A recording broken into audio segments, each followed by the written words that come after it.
भगवान गणेश जी की आज कथा कह रही हूँ। चौथ माता के पुरानी कथा के अनुसार एक गांव में एक सेठ सेठानी थी। उनके एक बेटा एक बहू थी।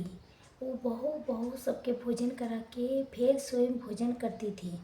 एक पड़ोसन उसकी ऐसी भी थी कि रोज़ पूछती थी, बहू आज क्या बनाए हो, क्या खाए हो। तो बहू कहती थी ठंडो बासी। एक दिन जब उसके पति ने ऐसा सुन के विचार किया कि आज तुम पकवान बनाई जाए, फिर देखिए इसके मेरी पत्नी क्या कहती है। उसने तरह तरह के पकवान बनवाए और घर के सभी लोगों ने खाए, एक साथ बैठ के भोजन किया। फिर भी आज भी पड़ोसन ने पूछा क्या बनाए, तो पड़ोसन ने कहा था ठंडे बासी। सेठ की लड़की ने सोचा कि कौन हो, कोई बात अवश्य है जिससे कि मेरी पत्नी ऐसे कहती रहती है। उसने पत्नी से पूछा, तुम रोज ठंडू बासी खाया ऐसा क्यों कहती हो, जब हम सब ने एक साथ बैठ के कई तरह के पकवान खाए थे। उसकी पत्नी बोली, हम जो खा रहे हैं वो बाप माँ के है। जिस दिन आप कमा के लाओगे उस दिन मैं समझूंगी ताज़ा भोजन कर रहे हैं। अब एक दिन लड़के ने माँ से कहती है, मैं एक बड़ी शहर में कमाई करने जा रहा हूँ। माँ बोले, बेटा अपने पास इतना धन है, खाया नहीं ख़त्म होगा। तुम माँ के मना करने पर भी बेटे ने स्वयं कमाने के दिन निश्चय कर लिया। जाते समय पत्नी से कहा, मैं जब तक ले कमा के बहुत सारा धन लेके न आऊँ तुम चूल्हे के आग मत बुझने देना। जब चूल्हे के आग एक दिन बुझ गई तो मनी मनी घबराने लगी, कहीं मेरे पति पर कोई संकट तो नहीं आन पड़ा। जल्दी से पड़ोस में से आग लेके चूल्हा में रख दो। ऐसा विचार करके पत्नी पड़ोस में गई और वहाँ पड़ोसन चौथ माता के व्रत पूजन कर रही थी। पड़ोसन ने कहा, थोड़ी देर में आ ले जाना। बहू ने पड़ोसन से पूछा, आप ये क्या व्रत करती, क्यों करती हो, इससे क्या मिलता है। पड़ोसन ने कहा, चौथ माता के इस व्रत को करने से आरु लक्ष्मी मिलती है और अपने मनोकामना पूर्ण होती है। आप बहू भी चौथ माता के व्रत करने लगी। दीवार पर उसने चौथ माता के चित्र बनाया। उस दिन घी गुड़ के चूरमा बना के भोग लगाए। रात्रि के चंद्रमा के अर्घ देके उसने भोजन किया। ऐसा करते करते बहुत दिन हो गए। चौथ माता ने उस बहू के पति को सपना दिया, साहूकार के बेटा तू जागता है कि सोवे, तेरी पत्नी तेरे बहुत याद कर रही है, घर जाके उसके चिंता मिटा दे। तू तो दुकान खोल के काम को करके पगले बना के बैठ जाना, आज तेरा हिसाब किताब चुकता हो जाएगी। अब चौथ माता ने जैसे कहा था वैसे भी हुआ। उसने घर जाने की तैयारी की और गाड़ी भर के धन दौलत लेके चल दिया। रास्ते में एक बड़ा काला नाग फन फैलाए बैठा था। कहने लगा, आज तो मैं तुम्हें दसूंगा, छोड़ूंगा नहीं। आज तो तेरी आयु पूरी हो गई है। सेठ के लड़के ने कहा, आज चौथ माता ने मुझे सपना दिया है तो मैं पत्नी से मिलने घर जाती हूँ। वहाँ मेरी पत्नी बहुत चिंता कर रही है, मैं उसे मिल के ज़रूर आऊँगा, तब तो मुझे दस लेना। नाग ने कहा, ठीक, तुम शपथ पूर्वक कह के जाओ तभी मैं तुम्हें जाने दूँगा, मतलब लौट के नहीं आए तो मैं तुम्हारे घर आके तुम्हें दस लूँगा। इस प्रकार के सांप को वचन देके घर पहुंचा। घर वहाँ सभी से हंसी खुशी से मिला। अब भोजन करते उदास होके बैठ गया।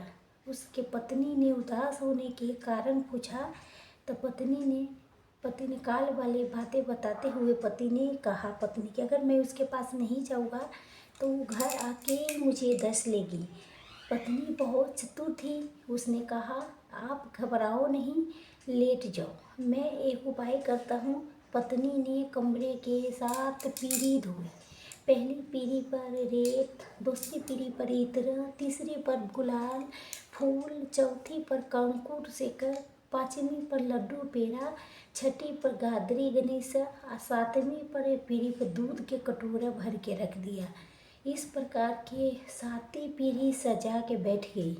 आधी रात होते ही नाग आके पीरी चंदे चढ़ने लगा। पहले पीरे पर रेत में लौट गया। दस कहने लगा, सेठ के बहू ने आराम तो बहुत दिया, लेकिन बचनों से बंद करके आया उस दसों का अवश्य। इसी प्रकार सातों पीढ़ी पर वो नाग आराम करता हुआ कहता हुआ दसों का तो जरूर कमरे में जाने ही वाला थे कि तभी चौथ माता ने विचार किया, मैं इसे नहीं बचाऊंगा। संसार में धर्म कर्म व्रत पूजन कौन मानेगा। आप तो गणेश जी ने, चंद्रमा जी ने, चौथ माता ने उसके बचाने के विचार किया। चंद्रमा ने उजाला किया, चौथ माता ने ढाल बनी, गणेश जी ने तलवार लेके नाग को मार दिया, ढाल से ढक दिया। अब बहू भी थकी हारी सो गई। दिन निकला तो लोग बेटे से मिलने आए, तो परंतु बेटा बहू तो उठे ही नहीं थे। बहुत देर हो गई तो माँ ने उनके उठाने गई। माँ ने सातों पीढ़ी पर जो कुछ देखा उसको बहुत घबराई हुई बेटा बहू की आवाज़ लगाई। बेटा बहू उठे तो देखा वहाँ एक ढाल तलवार पड़ी है। ढाल उठाई तो वही काला नाग मोड़ा हुआ पड़ा है। बेटा बहू ने सोचा कि आज तो धर्म कर्म आरे आई है, जो भगवान गणेश जी के चौथ माता ने अपने रक्षा की। हे चौथ माता, जैसे आपने सेठ के बेटों बहू के रक्षा की थी वैसे ही सभी के रक्षा करना। बोलो चौथ माता की जय। भगवान बिंदुहंता गणेश जी की कथा सुने बिनु चौथ माता के व्रत की कथा अधूरी मानी जाती है, इसलिए आप सुनिए भगवान गणेश जी की कथा। एक समय की बात है जब विष्णु भगवान के विवाह लक्ष्मी के साथ निश्चित हो गए थे। विवाह की तैयारी होने लगी। सभी देवी देवता के निमंत्रण भेजे गए, परंतु गणेश जी के निमंत्रण नहीं दिया गया। कारण जो भी रहा हो, अब भगवान विष्णु के बारात जाने के समय आ गया। जब सभी देवी देवता अपनी पत्नी के साथ विवाह समारोह में आया, वो सभी ने देखा गणेश जी के कहीं दिखाई नहीं दे रहे थे। तभी वो आपस में चर्चा करने लगी, क्या गणेश जी के नहीं न्योता मिल रहे, स्वयं गणेश जी नहीं आए हैं। सभी की बात पर आश्चर्य होने लगा। तभी ने सभी विचार किया विष्णु भगवान से ये कारण पूछा जाए। विष्णु भगवान से जब पूछने पर विष्णु भगवान जी कहा था, हमें तो गणेश जी के पिता भोलेनाथ के महापार्वती के न्योता भेजा हूँ। गणेश जी अपने पिता के साथ आना चाहता हो तो आ जाते, लेकिन अलग से न्योता देने की कोई आवश्यकता नहीं थी। दूसरी बात ये है कि उनको सावा मन सावा चावल, सावा मन घी, सावा मन लड्डू के भोजन दिन भर में चाहिए। तो अगर गणेश जी नहीं आएंगे तो कोई बात नहीं, दूसरे के घर जाके इतना सारा खाना खाना पीना अच्छा तो नहीं लगता। इतनी बात करी रही थी कि तभी किसी ने एक सुझाव दिया, अगर गणेश जी आ भी जाए तो उनको द्वारपाल बना के बैठा देंगे, आप घर की देखभाल करना। आप तो चूहे पर बैठ के धीरे धीरे चलोगे तो बारात से बहुत पीछे रह जाओगे। ये सुझाव सभी के पसंद आ गया। तभी विष्णु भगवान ने अपनी सहमति दे दी। होना क्या था, जब इतने में गणेश जी वहाँ पहुँचे और वहाँ समझा बुझा के घर के रखवारी के लिए बैठा दिया। बारात जब चलती तब नारद जी ने देखा गणेश जी तो दरवाजे पर बैठे हुए हैं। तो गणेश जी के पास गए और कहा, रुकने के कारण पूछा। तो गणेश जी ने कहने लगा, विष्णु भगवान ने मुझे बहुत अपमान किया है। नारद जी ने कहा, ये आप अपनी मूषक सेना के आगे भेज दे तो रास्ता खोद देगी। जैसे उनके वाहन धरती में धंस जाएगी तब आपको सम्मानपूर्वक बुलाना ही पड़ेगा।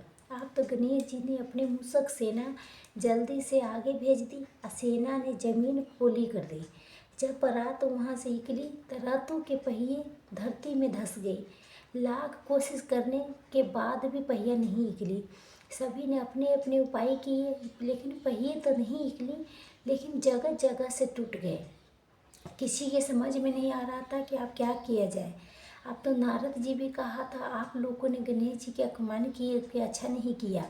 यदि उन्हें मना के लाया जाए तो आपका कार्य सिद्ध हो सकता है और ये संकट टल सकता है। तभी शंकर भगवान ने अपने दूत नंदी के भेजा और गणेश जी के लेके आए। गणेश जी के आदर सम्मान के साथ पूजन किया। तभी कहीं रथ के पहिया निकली। अब रथ के पहिया निकल तो गई, लेकिन टूट फूट गए थे। उन्हें सुधारे कौन? आस पास के खेत में एक हाथी काम कर रहा था। उसे बुलाया गया। हाथी अपना कार्य करने के पहले श्री गणेश जी के नामों के जाप करके गणेश जी के मंत्र मनी मनी करने लगा। देखते देखते हाथी ने सभी पहियों को ठीक कर दिया। तब हाथी कहने लगा, हे देवताओं, अपने सग्र पर्व गणेश जी के नहीं मनाया होगा, नहीं उनकी पूजा किया होंगे, तभी इसलिए आपके साथ ये संकट आया है। हम तो मूर्ख अज्ञानी हैं, फिर भी पहले गणेश जी की पूजा करते हैं, उनके ध्यान करते हैं, फिर आप देवता गंजन है, फिर भी आप गणेश जी की कैसे भूल गए? आप लोग भगवान श्री गणेश जी के जय बोल के जाए, आपको सब काम बन जाएगी और कोई संकट नहीं आएगा। आप सभी को अपने अपने गलती के पछतावा होने लगा। सबने भगवान गणेश जी के जयकार करते हुए और बारात वहाँ से चल दिया। विष्णु भगवान के लक्ष्मी जी के साथ विवाह संपन्न पूरा करा के सभी सब कुशल मुशल घर लौटाए। हे गणेश महाराज जी, जैसे आपने विष्णु भगवान के कार्यों के सिद्ध किया था, वैसे सभी के कार्यों के सिद्ध करना। बोलो भगवान गणेश की जय। तो ये थी आज के चौथ माता के कथा। आप ये गणहर्ता भगवान गणेश जी की कथा। आज की कथा अच्छी लगी हो तो वीडियो के लाइक नहीं करना भूलिएगा। कमेंट में चौथ माता के जयकारा जरूर लिखिए, भगवान गणेश जी के जयकारा जरूर लिखिए। हमारे चैनल के सब्सक्राइब लाइक कर दीजिएगा। धन्यवाद दोस्तों, बहुत मेहनत से वीडियो बनाती है, आप सब लाइक शेयर जरूर कीजिए दोस्तों।